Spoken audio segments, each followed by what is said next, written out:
أعوذ بالله من الشيطان الرجيم بسم الله الرحمن الرحيم اقرأ باسم ربك الذي خلق صدق الله العظيم.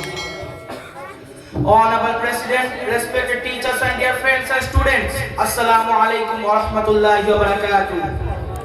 Today I want to speak about a theme that Islam places at the heart of human success, education. In the Quran and Sunnah, knowledge is not just information, it is guidance, light and a path to closeness with Allah. Let us begin with the very first revelation. Allah says in Surah Al-Alaq, Iqra bismi rabbikal ladhi khalaq.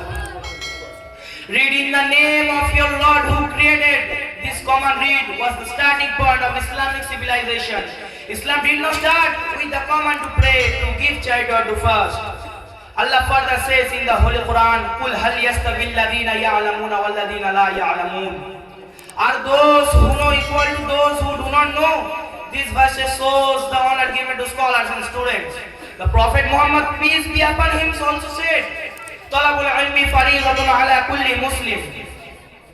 Seeking knowledge is obligatory upon every Muslim. This hadith makes learning a universal duty. Another hadith says, "The endless lawyers they are swings for the seeker of knowledge."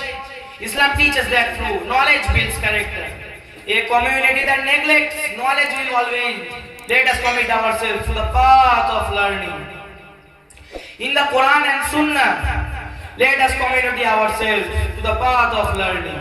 Whoever follows a path to paradise is easy. Islam promotes three types of education.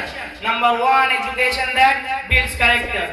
Number two, education that connects us with Allah. Number three, education that benefits humanity.